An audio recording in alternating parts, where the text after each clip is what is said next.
TNN Motorsports, bringing you more Busch racing than all other networks combined, presents live the Pantry 500 from Hickory, North Carolina.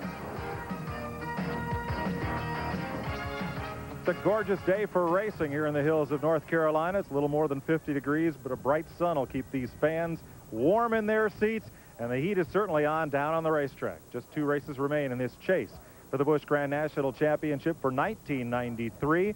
We'll go trackside and meet the 2 drivers that are embroiled in this lockup for the championship, which could be settled today. Then again, maybe not. First, to the point leader. Here is Glenn Jarrett. Well, Mike, the heat's not on real high down here. Still pretty cold. Last April, Steve Grissom won the race here at Hickory. He likes this place. Today, he'd like to put a channel lock on that series championship. What's going through your mind, Steve? Well, right now, we're just going to approach this race just like it was a race here in the spring, and that's we come here to win. And if not, we're going to try to finish as high as we possibly can. Well, he starts deep in the pack just like he always does, so we're going to keep an eye on him coming toward the front, chasing the win and that championship, Mike. Well, he'll be looking forward to David Green in the first part of this race, but their seasons have been remarkably similar, except for Grissom's 2 victories. You'll see that he's finished ahead of Green on 14 occasions. David's finished ahead of Steve 12 times this year. To lock up the championship today, Grissom must leave here with a 180-point lead. He has 162 ahead of Green right now, so he needs to expand that by 18 points to have everything locked up today. If he leaves here with a 143-point lead, all he needs to do is pull out on the pace lap to be the Busch Grand National Champion. The man that's chasing him is lined up and ready to go. Glenn is with him. Well, David Green sits here patiently waiting, and David, you've got Grissom behind you right now, but you really can't think about that, can you? No, we can, Glenn. You know, the Slim Jim Chevrolets run awful good all weekend here at Hickory, and I'm going for that first win in 1993 and let Steve worry about what he needs to do, but hopefully we'll come down to the end and he'll still be behind me. Is this the car that Bobby won in here last year? Yeah, it is, and after qualifying, he wanted to trade with me. I said, oh, no, not today. This car dominated this race last year. David Green might be tough today to get that first win, Mike. Sure did, Glenn. It led more than 230 of the 300 laps last year. I'm joined by Neil Bonnet and Buddy Baker.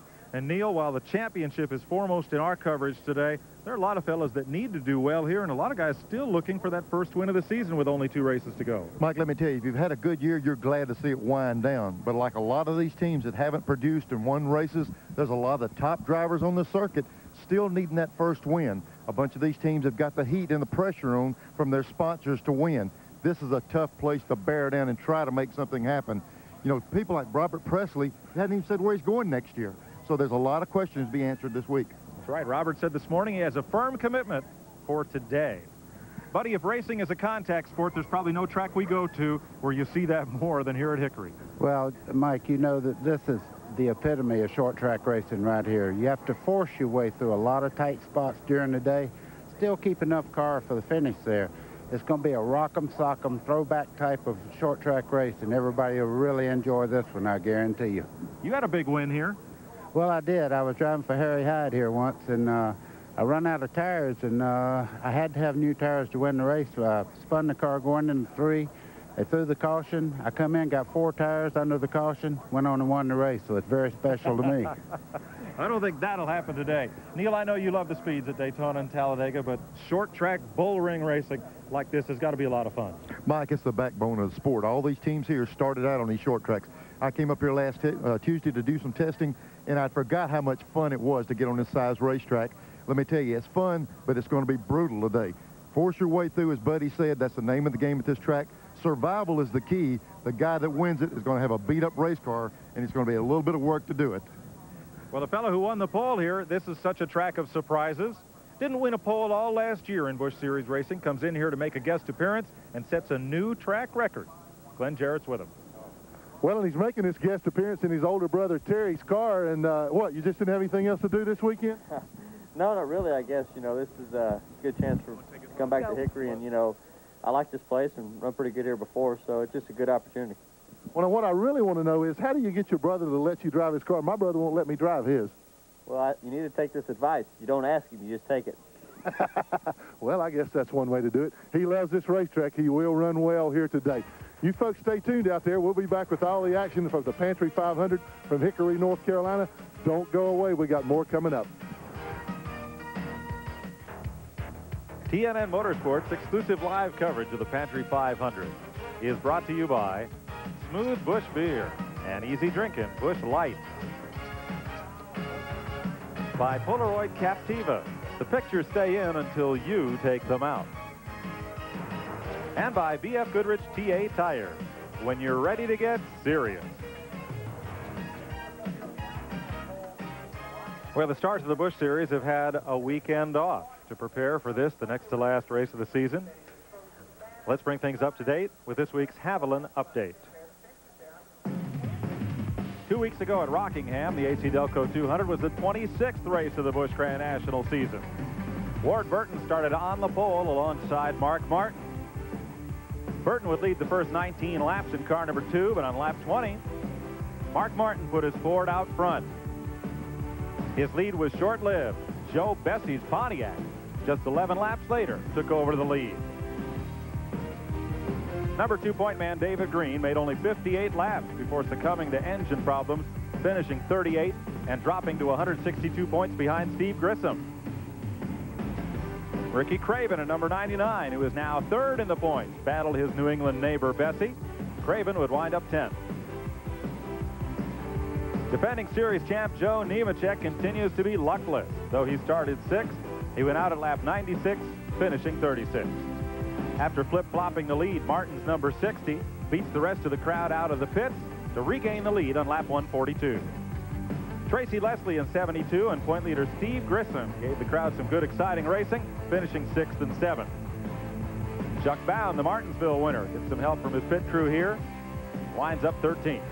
When the checkered flag fell, Mark Martin had won his 7th race of the year and went to victory lane in every Busch race in which he's been running at the finish. Steve Grissom now 162 points ahead of David Green with 2 races to go. Ricky Craven 3rd, only 8 points ahead of Chuck Bound, and Bobby Dotter 5th. And now Sears Die-Hard battery with more power when you need it most presents the starting lineup for today's Pantry 500 at Hickory, North Carolina. Bobby Labonte, only his 2nd start of the season, but he is on the pole in his brother's Chevrolet. Dennis Setzer, the local track champ, makes an impressive 3rd start of the season. Johnny Benson Jr., the ASA champion, and David Green, the number 2 point man in row 2. Row 3, Ward Burton won 2 in a row early this year, and Chuck Bound, a winner at Martinsville. Row 4, Mike Wallace, who finished 4th at Bristol, and Robert Presley makes his 3rd start for Rick Mast. In row 5, Ricky Craven was 2nd here in the spring race, and Joe Nemechek, the 92 series champ. Roy Payne is the fastest of the rookies today, and Tommy Houston was 4th here in the spring. Ernie Irvin is driving Kenny Schrader's car to add to the excitement factor, and Johnny Rumley out of Winston-Salem. Pete Silva makes his 2nd Busch start of the season, and Dale Jarrett returns to his hometown racetrack. In row 9, Tracy Leslie, who won up in Indianapolis, and Steve Grissom trying to clinch the points title today. Bobby Dotter started from the pole last month in Charlotte, and Todd Bodine, a 3-time race winner this year, in row 10.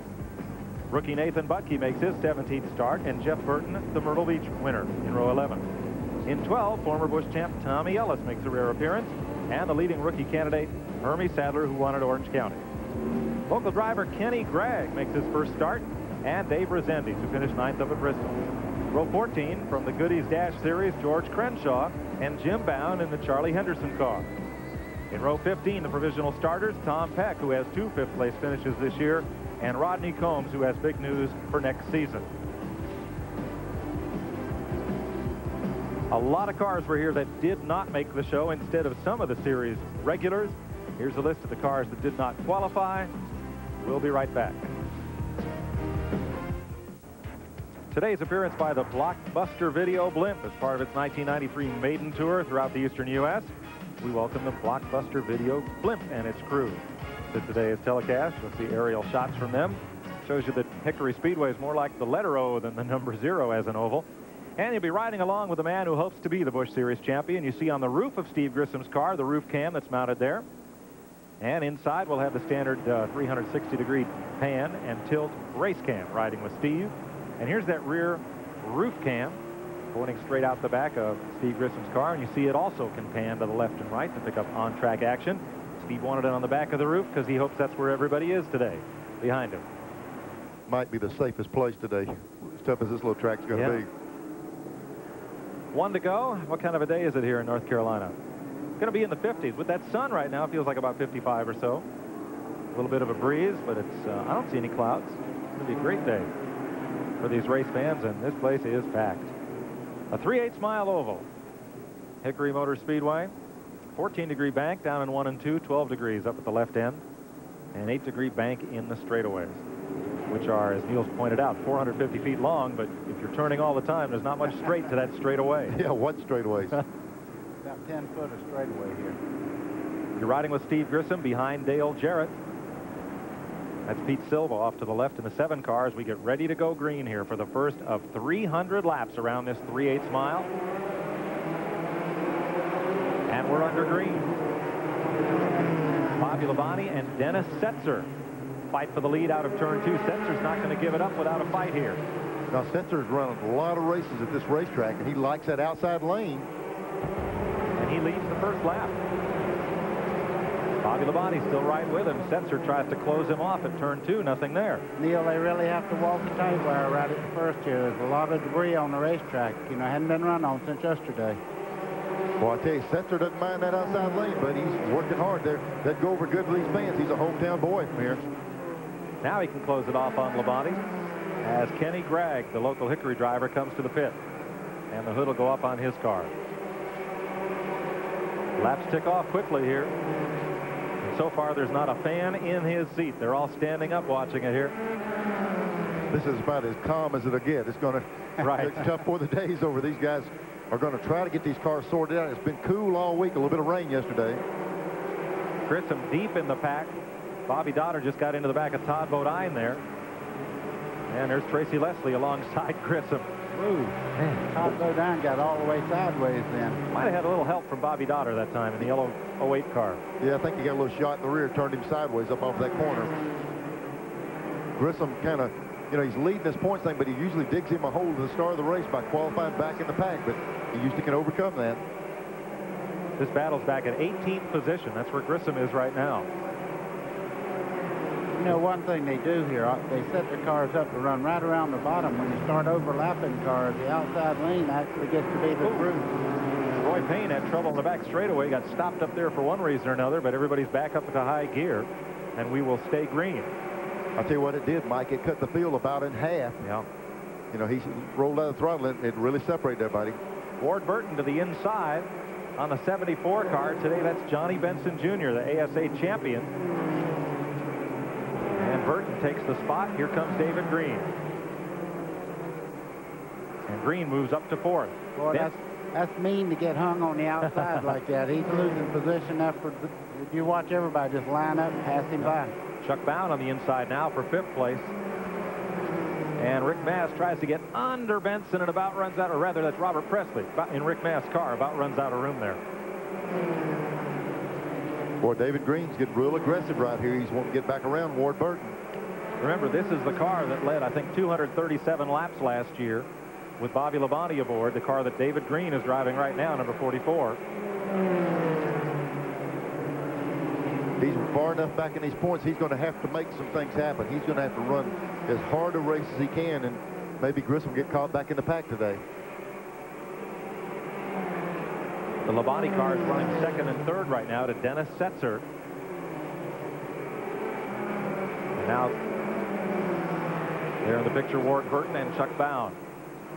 3rd, 4th, and 5th. Bobby Labonte looking for the lead once again. Going to keep Setzer up there on that high groove. It looked like Setzer gave him that inside lane earlier in the race. He was able to work that outside. 59 car was able to take the lead out there. Some heat on those tires. That inside should be a little bit better now. And Labonte has the lead. And it won't be another 5 or 6 laps, Neil, before they're into race traffic. Trouble in 4. Dale Jarrett coming around off the 4th turn down the front straightaway. Gets it turned around.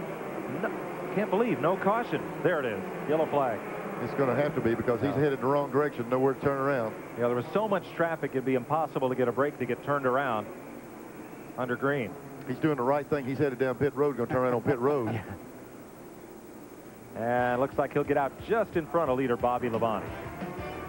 We're live at Hickory Motor Speedway, and we'll be right back.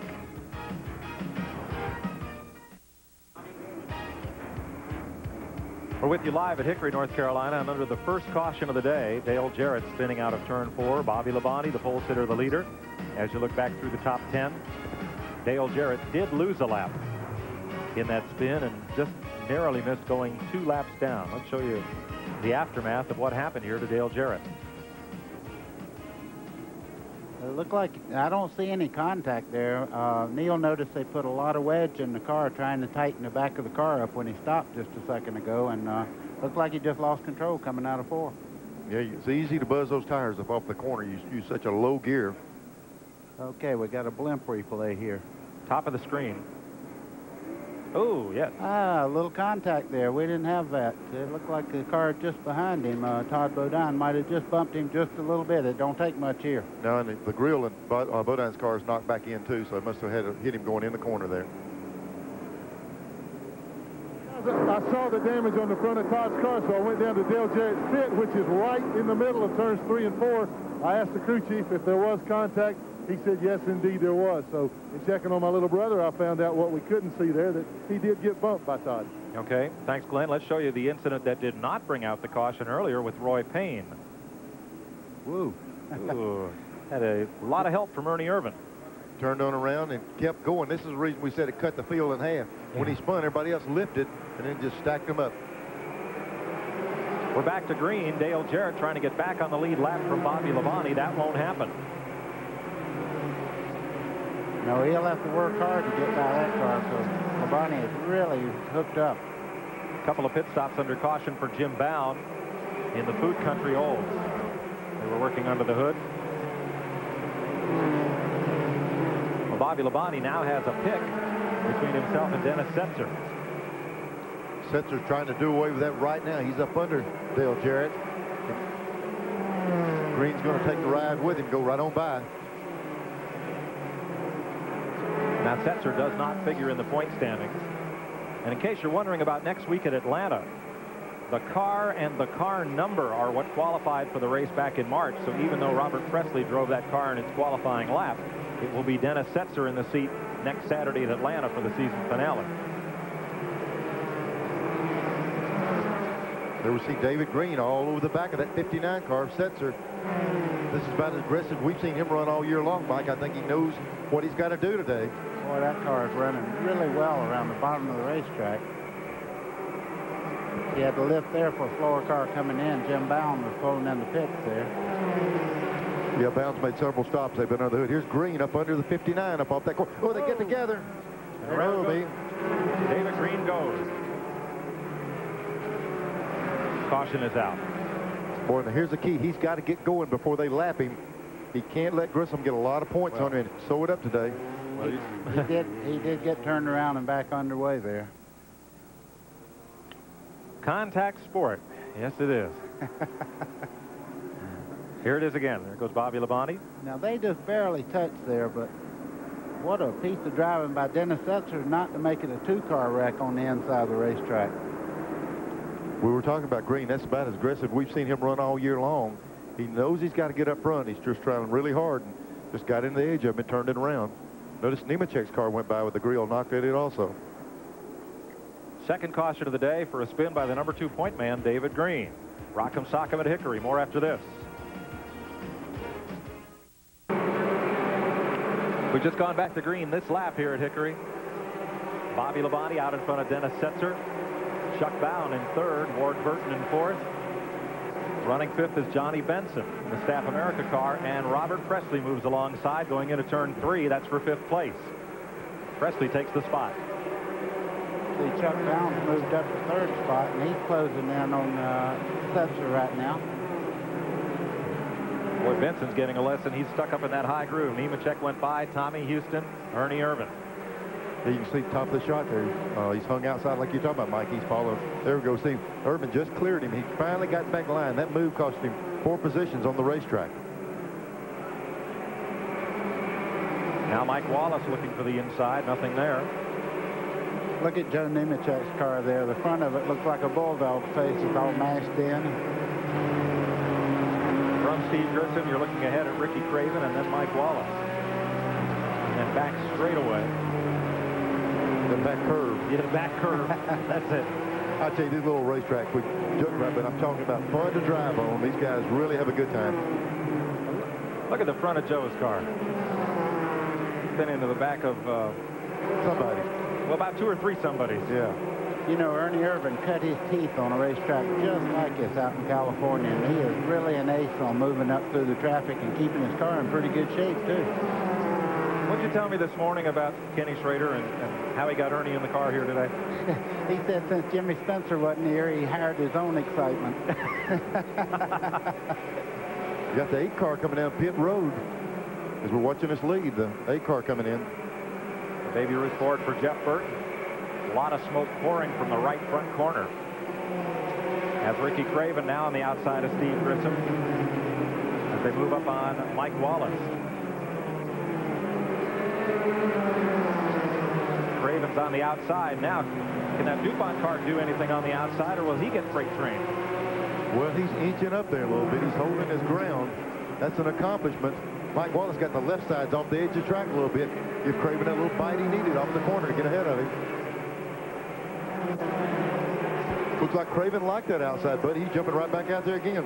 Well, they keep testing the water because eventually when they start overlapping the lap cars, they're going to have to go out there whether they like it or not. Here we're on Grissom's car. He sees a little opening on the inside of Mike Wallace. Here he's going to stick the nose up there. Watch if the door closes. Oh! It closed. Oh! It got slammed. And so did about 3 cars up there in turn 1. Bobby Dotter is spun around. The number 7 of Pete Silva is up there in it.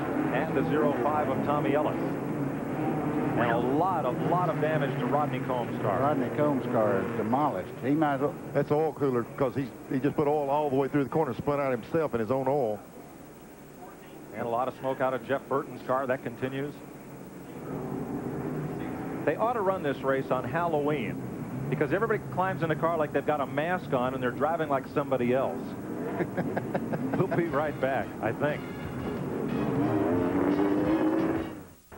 Exclusive coverage of the Pantry 500 on the Nashville Network is brought to you by Napa, because there are no unimportant parts.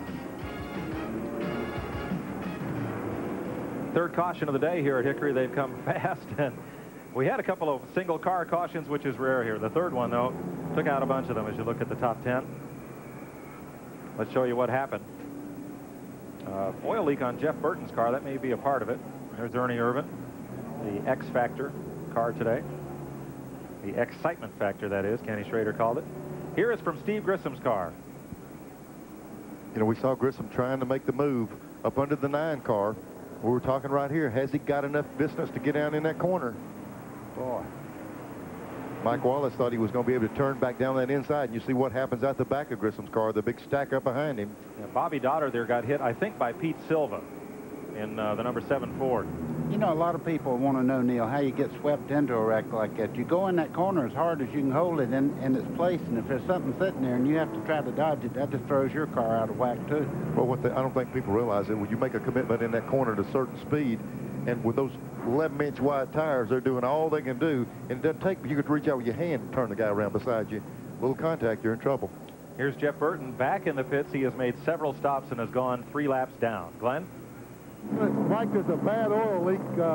Looks like around the oil breather on the car. There's a lot of oil that's come out of that car. I don't know if that's what caused that problem down there, but I did see Jeff go through there right before all that happened. But the oil on this thing is coming out of the top of the engine, so I think it might have been somebody else. But he's got a problem. Looks like it's going to take care of the rest of his day. I don't think they're going to be able to get it stopped. Glenn, we seen the start of that. It was contact between the 9 car and Craven. That's what really got going there.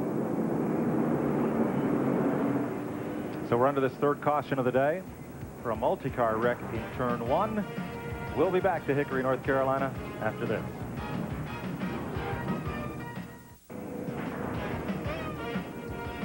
Welcome back to Hickory, North Carolina, live on TNN. Still cleaning up after this third caution of the day. Knocked Rodney Combs and Pete Silva apparently out of the race. And Rodney Combs has a new deal for next season. He's going to drive the full Busch Grand National Series for Richard Petty. Black Flag insect repellent and French's Mustard will be the sponsor. This is the show car, and it's got one sponsor on each side. And that's a pretty special car because that's got the King's number on it. Right. Even though no one uses 43 in Winston Cup, this is the number Rodney Combs will run next year in the Busch Series. Now, it won't be painted like that. It will either be the French's car or the black flag car. They'll change it from track to track. I certainly hope so. Yeah. You could change the lead up each straightaway as you took a look at the other side. James Hilton once came to a Winston Cup race with a car that was painted gut green on one side, and it was some strange shade of red on the other. It was neat because it was like Kawasaki green on one side, and it was the other color sponsor on the other side, and they told him they didn't like that, and he repainted it for the next race. Here's one of Hickory's hometown heroes.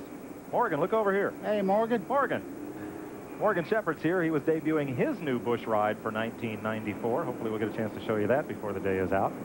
Got a brand new deal. Neil, when we run for the Wood Brothers, we didn't wear those kind of hats, did we? Morgan's a big race fan. He just bought him a ticket, came into some grandstands. Yeah. Here's your Napa Field standing update. Napa, we keep America running. Shows where your favorite driver was at 50 laps. Yeah, Morgan was here yesterday signing autographs, and today, with a ticket, walked into the grandstand with his blanket and his cooler, and he's out there playing race fan. Only way to do it. That's it. Work continues on Jeff Burton's car. Well, looks like they've got Tommy Ellis repaired and back out on the track. A lot of speedy dry down on pit road as well from those incidents. I can't tell if Joe Nemechek got hit again or if that's all still damage from the first three bump and runs that he was in. Well, I'll tell you what, that's about the way his car looked when he won the race here, so he's getting he's getting in form. That's right. That's right. I shouldn't say that's where it looked. It looked a lot worse, but we got a long way to go yet. There's Nemechek's car. You can see the front of it. It's really beat up. 8 top 5s, 10 top 10s, but his last win was August 93 at New Hampshire, where he beat Dale Earnhardt. That'd be hard to see over there. Got the grill area knocked out of it, but it's a cool day today, so all he's doing is getting more air in than he wants right now. One lap will go green. There are 54 laps completed. I want to thank the Blockbuster Video Blimp for providing TNN with these aerial shots of the Pantry 500. You can see especially that back straightaway, how Neil, I've got to agree with you, it does look more like the back curve instead of the back straightaway.